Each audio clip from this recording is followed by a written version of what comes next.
pertanyaan nih yang masuk sebelum kita lanjut ke pertanyaan-pertanyaan detik-detik terakhir. Kita mau jawab dulu nih pertanyaan dari teman-teman ya, sebelum kalian keburu penasaran. Ini dari kita ke Instagram dulu nih, dari Rifda Rizky Novalinda. Halo Rifda. Halo sahabat Bom Rifda. Dia tanya nih, pengawasan BPOM terkait percepatan perizinan sarana Kak. Sedikit yang saya tahu terkait perizinan sarana yang mendaftarkan izin edarnya ke BPOM kan nanti akan didatangi petugas ya Pak ya, betul, biasanya. Betul. Nah, untuk keadaan COVID sekarang bagaimana pengawasan BPOM ke sarana? Karena seperti kita tahu sekarang lagi dibatasi untuk keluar rumah. Terima kasih. Ini pertanyaan dari sahabat BPOM Rifda ini sangat up to date ya.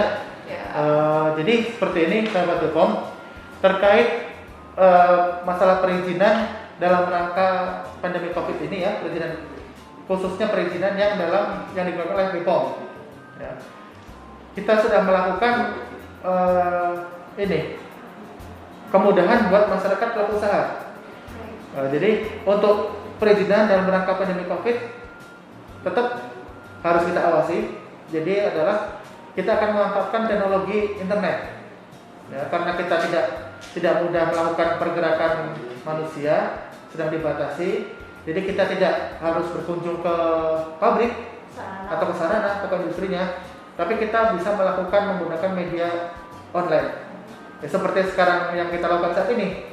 Jadi ya kita tetap memberikan jaminan keamanan kepada sahabat BPOM untuk mendapatkan produk yang aman. Tetapi kita juga memberikan jaminan kepada pelaku usaha yang akan berusaha. Ya, karena pelaku usaha sudah berusaha untuk mendaftarkan produknya, jadi tetap kita harus apresiasi. Jadi kita lakukan pemeriksaan secara online. Berarti tetap BPOM tetap bekerja Pak ya, bekerja meskipun betul. Dalam kondisi pandemi seperti ini, namun melalui daring. Ya, jadi seperti yang dilakukan oleh sahabat petugas Lokapom Tanah Bumbu, ada salah satu industri yang dalam rangka perizinan mendaftarkan produknya, kita melakukan pemeriksaan secara online. Ya, jadi setelah dokumen-dokumen yang diminta sudah disiapkan, sudah lengkap, kita minta dikirim ke kami dokumennya, dikirim email atau dikirim via WhatsApp, ya, sudah dikirim semua, sudah diverifikasi oleh petugas. Setelah diverifikasi sudah dinyatakan lengkap, tinggal kita melakukan pemeriksaan sarananya, ya, untuk memastikan. Kemudian kita berjanji melakukan kesepakatan waktu untuk melihat lokasinya menggunakan online. Nah, dari situ kita bisa mengambil kesimpulan. Kemudian memang jika dirasa perlu nanti setelah COVID-19 berakhir, kita akan melakukan visit lapangan. Visit lapangan berarti setelah daring tetap akan dilakukan visit lapangan kembali. Ya. Tapi untuk teman-teman yang mungkin ingin daftar produknya jangan ragu Pak. Jangan ragu, silakan. Tetap kita layani. Kita tetap melayani. Kalaupun juga yang ada pertanyaan Pak, mungkin abang kita pun tetap jadi untuk sahabat BPOM Rifda ya, tadi bahwa selain dalam rangka perizinan, kalau memang ada aduan atau ada informasi, silakan tetap hubungi kantor kami tetap buka, bisa di Facebook yaitu Lokapom Tanah Bumbu, ataupun di Instagram yaitu Lokapom_Tanbu063, di Twitter juga ada yaitu Lokapom. Kemudian nomor WhatsApp 0823 5192 3366. Jadi biarpun kami WFH, tapi pelayanan tetap kita jalankan. Betul, berjalan. Ya. Demikian tadi Pak ya. Sekarang kita lanjut nih Pak, tetap ke pertanyaan kedua. Silakan. Dari Ahmad Rohi Hermani di Facebook. Halo Kakak. Assalamualaikum Kak, saya ingin bertanya, apa yang terjadi jika ada suatu pihak yang memalsukan izin edar? Dan yang kedua, apa dampak terparah jika mengonsumsi makanan yang sudah kadaluarsa? Baik Pak, silahkan. Halo sahabat BPOM Ahmad ya di Facebook. Ahmad. Selamat sore ya. Jadi pertanyaannya bagus. Pertama adalah terkait apa yang terjadi jika memalsukan izin edar BPOM. Nah, ini sudah pernah kejadian beberapa kali, baik itu di wilayah Kalimantan Selatan ataupun di wilayah lain. Itu ancaman yang untuk ininya, untuk pemalsunya adalah bisa diberikan sanksi sampai pidana. Betul, karena memasukkan izin edar BPOM itu adalah berarti produknya sama saja tidak terdaftar. Ya. Kalau yang menanganinya adalah dari pegawai penyidik negeri sipil Badan POM, itu dilakukan pidana, bisa pidana. Kemudian kalau yang menangani pihak kepolisian, tentunya apabila si pemilik izin edar ini merasa dirugikan, dia bisa mengadukan ke kepolisian. Ya. Jadi untuk pelaku usaha yang memang belum memiliki izin edar, kami mohon jangan menggunakan izin edar punya perusahaan lain. Palsu ya. Ya, izin edar palsu. Silakan datang ke kantor Badan POM, Balai POM terdekat untuk diurus izinnya. Karena pengurusan izin di kami mudah, kemudian juga murah, ya, karena tidak ada calo-caloan, kemudian juga sudah tidak ada lagi tatap muka, karena semua dilakukan online, ya. Jadi silakan bagi pelaku usaha untuk daftarkan produknya. Oke, kemudian berarti yang ancamannya tidak main-main Pak ya? Ya betul, ancamannya menurut Undang-Undang Pangan itu bisa sampai pidana. Untuk memasukkan. Yang kedua, ya pertanyaan berikutnya. Dampak terparah jika mengonsumsi obat dan makanan yang sudah kadaluarsa. Pertanyaan yang kedua ya dari sahabat Bapak Ahmad ya. Apa dampak terparah jika mengkonsumsi makanan yang sudah kadaluarsa? Nah, ini adalah tergantung jenis makanannya. Tetapi yang perlu sahabat memperhatikan adalah makanan jika sudah kadaluarsa itu satu bisa berkurang mutunya, ya berkurang mutunya. Yang kedua bisa membahayakan kesehatan karena bisa jadi setelah masa kadaluarsa di situ sudah tumbuh bakteri-bakteri yang jika dikonsumsi akan mengakibatkan penyakit.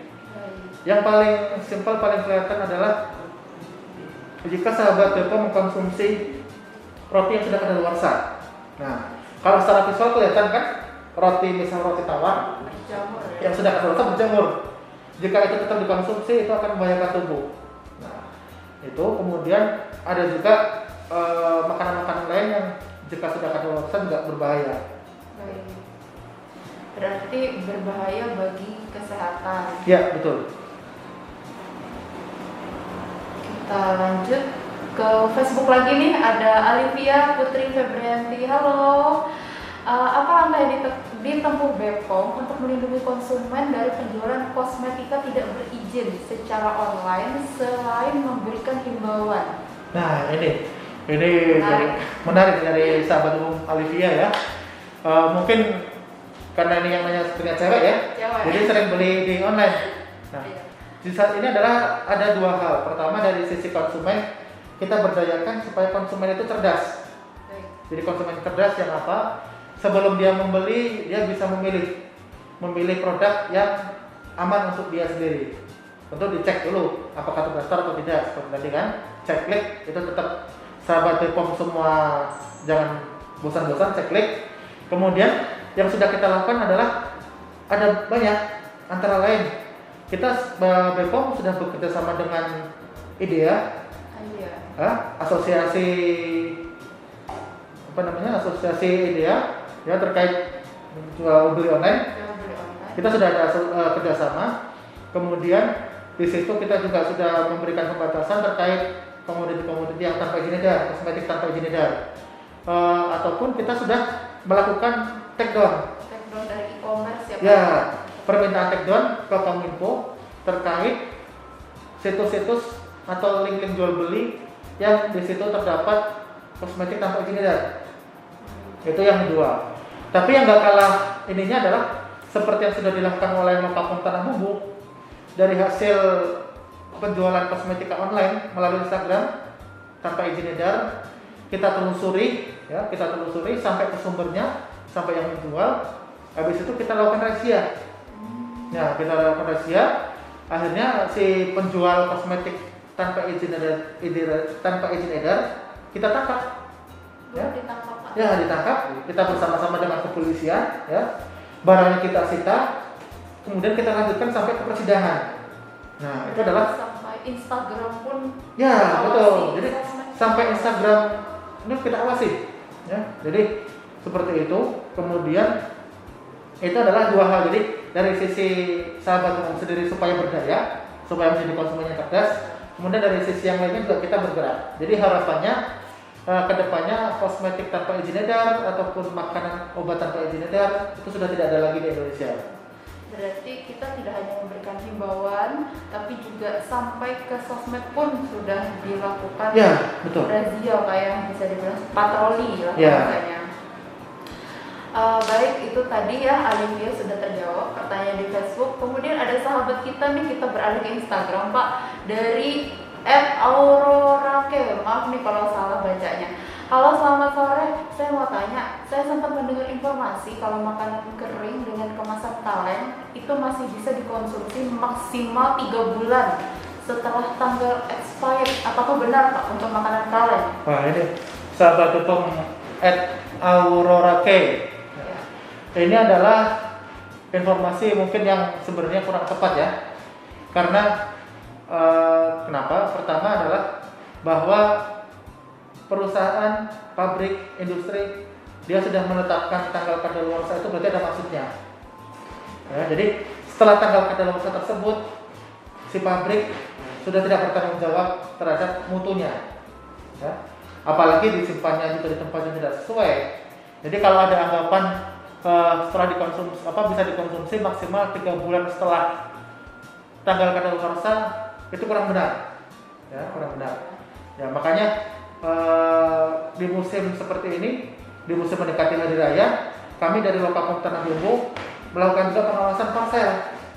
Nah, karena biasanya kan sahabat-sahabat Bepom juga punya parsel mungkin tidak langsung dibuka, dipajang dulu buat hiasan. Nah, ya kan buat foto-foto dulu dipajang dulu, nggak langsung dibuka. Makanya kita memberikan himbauan kepada pelaku usaha pembuat parsel bahwa pembuatan parsel minimal kadaluarsanya adalah 6 bulan. 6 bulan. Jangan sampai kurang dari 6 bulan. Sebelumnya kita tanya dulu Pak ya untuk jaminan nih. Ya. Kalau ternyata sudah dibuka kurang dari 6 bulan, saya boleh balikin nggak? Nah, itu harusnya sahabat Bepom melangkahnya nanti kalau untuk beli parsel seperti itu, terutama parsel makanan ya.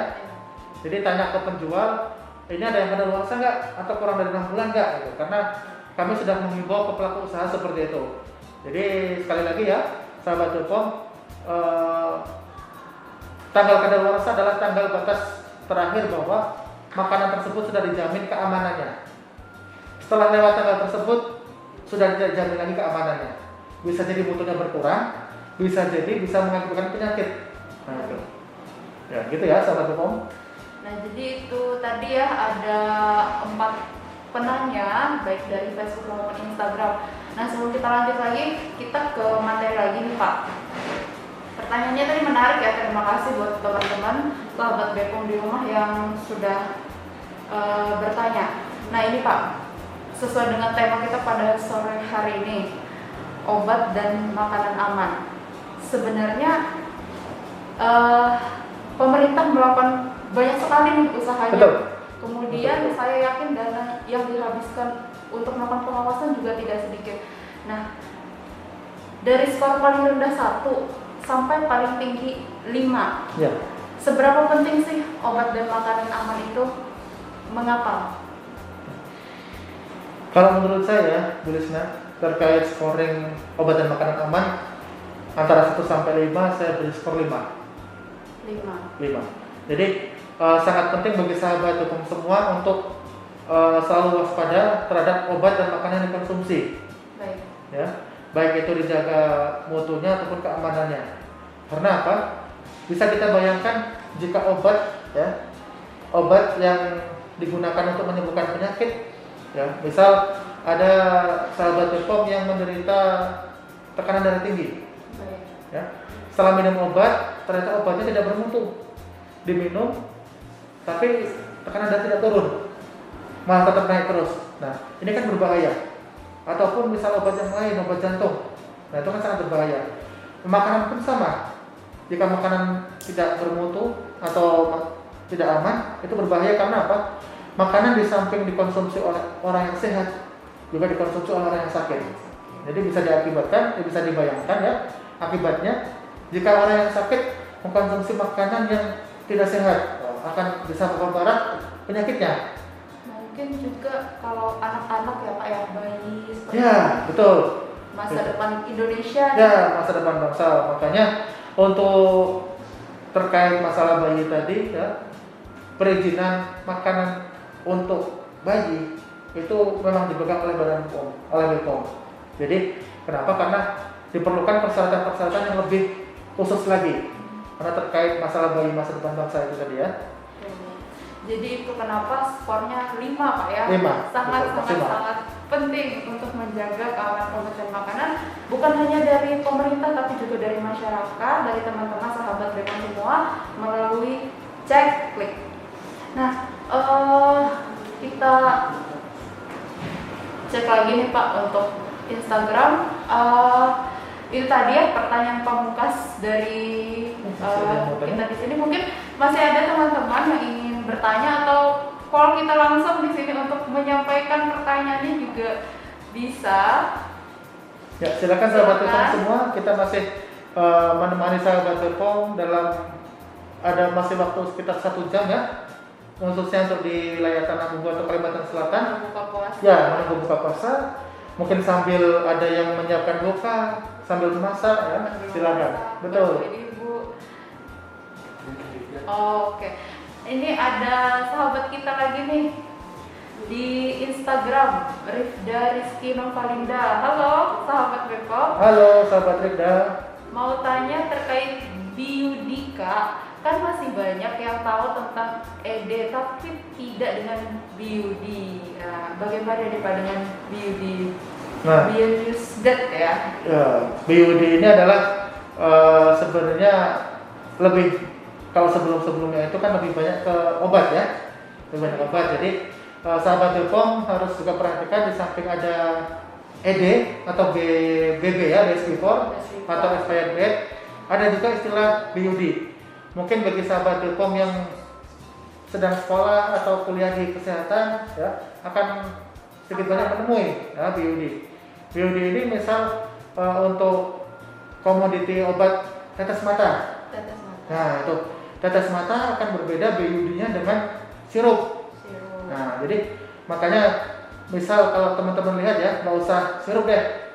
Misal makanan, kalau teman-teman suka minum misal minuman teh dalam kemasan, ya, itu akan ada tulisannya di situ bahwa jika sudah dibuka langsung dihabiskan atau disimpan dalam kulkas, dalam lemari pendingin. Nah, itu adalah salah satu BUD yang dalam makanan. Ketentuannya ketika suatu produk sudah dibuka. Betul. Ya. Setelah dibuka, alangkah baiknya misal untuk minuman teh itu ya, silakan teman-teman langsung habiskan minum. Kalau memang tidak habis, ya disimpan di lemari pendingin. Nah, kemudian terkait BUD lagi, terkait minuman, teman-teman sahabat BPOM juga harap ini ya, terkait yang ramai sekarang kan vitamin C. Nah, vitamin C apabila dia bentuknya adalah minuman yang siap minum, cair ya, yang siap minum ya, cair, itu harapannya adalah begitu dibuka langsung dihabiskan. Jangan teman-teman dibuka kemudian diminum setengah, habis itu disimpan. Apalagi terkena sinar matahari. Ya, ini adalah kaitannya dengan efektivitas vitamin C-nya. Jangan sampai teman-teman minum itu di botolnya tulisannya 1000 mg, tapi yang teman-teman minum cuma 100 mg. Baik. Karena habis diminum seteguk 2 teguk tidak dihabiskan. Nah, inilah vitamin C-nya. Oke. Nah, jadi ada pertanyaan lagi nih Pak, apakah BUD wajib atau tidak dicantumkan khususnya untuk kosmetik? Karena masih banyak yang menggunakan kosmetik sampai ED-nya, padahal mungkin sudah dibuka nih Pak. Ya. Tapi masih ED-nya ini masih lama. 2 tahun. Ya, sudah tahu, betul. Udah dibuka. Betul. Nah, jadi terkait apa yang dicantumkan di label ya, terkait yang dicantumkan di label itu ada peraturannya. Ada terkait PP label, PP nomor 69 ya. Itu adalah hal-hal yang wajib dicantumkan. Nah, kemudian sahabat BPOM Rifda sampai hari ini terkait BUD belum ada ketentuan yang mewajibkan untuk mencantumkan. Jadi belum ada, baik itu untuk kosmetik ataupun untuk obat, belum ada ketentuan yang mewajibkan. Tapi kalau ada yang mewajibkan, itu adalah dari pelaku usaha sendiri. Dari pelaku usaha. Ya betul. Tapi sifatnya belum wajib. Baik, berarti BOD sifatnya belum wajib. Tapi teman-teman bisa selalu keep in touch ya di sosmed kita, karena kita juga share Pak informasi-informasi seperti itu. Ya betul ya. Ya. Sepertinya semakin sore semakin ini ya. Banyak semakin pertanyaan. banyak. Ya. Semakin banyak pertanyaan. Alhamdulillah. Baik. Ini ada pertanyaan lagi Pak di Ya. Instagram, Gusti Begadang. Halo Kak Gusti. Halo sahabat Hukum Gusti. Ini tentang hand sanitizer Pak yang beredar di pasaran tapi tidak memiliki izin edar BPOM. Apakah aman digunakan? Bagaimana nih Pak hand sanitizer dengan izin edar BPOM? Ya untuk sahabat Gusti, hand sanitizer akhirnya ini sangat booming ya. Ya. Terutama pandemi COVID-19 ini, di mana kita mungkin tidak bisa sering-sering cuci tangan karena ada mobilitas yang tinggi, kemudian tidak ada izin edar BPOM-nya.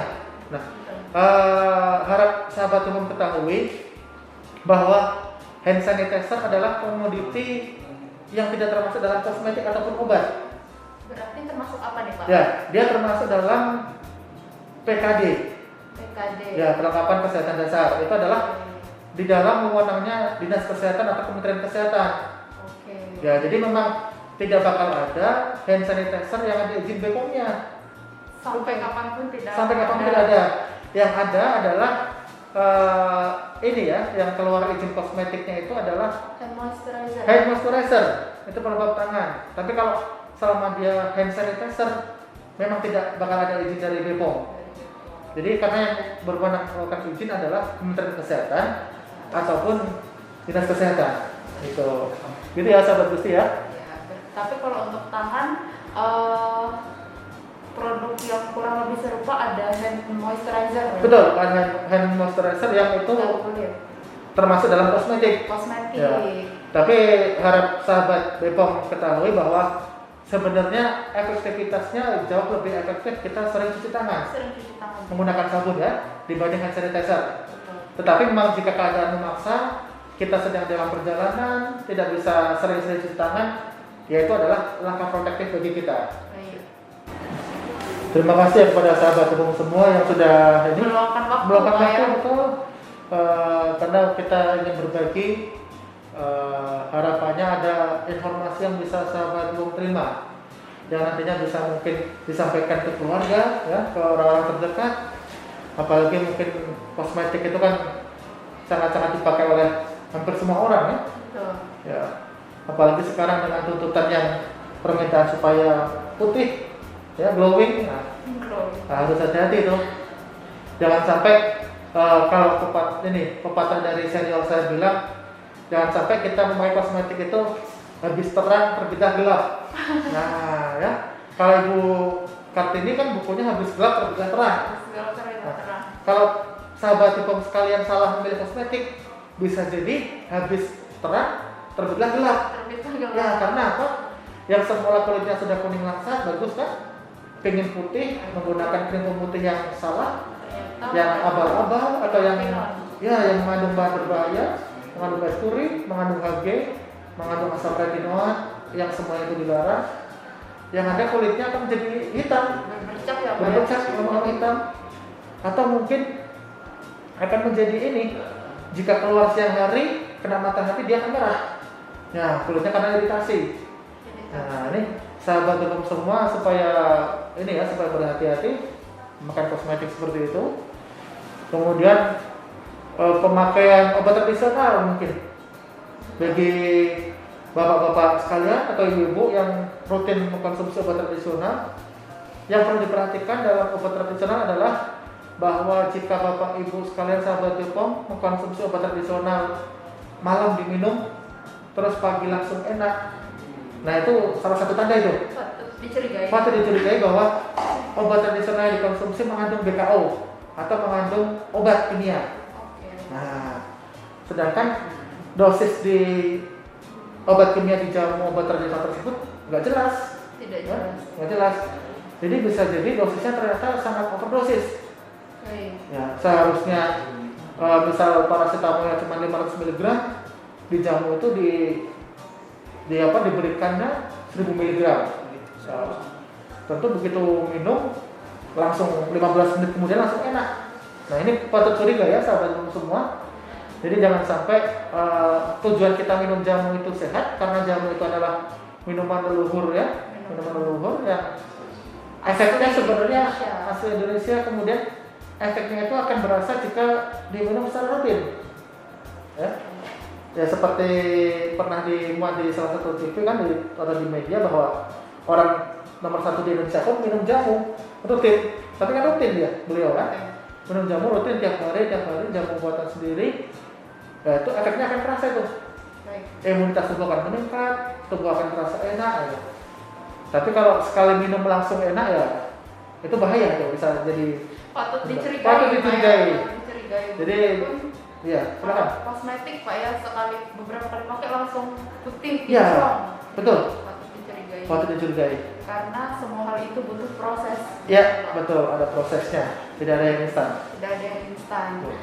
Nah, sepertinya tidak ada pertanyaan lagi nih Pak dari teman-teman semua. Jadi bagaimana kalau kita close aja nih Pak untuk sesi kali ini?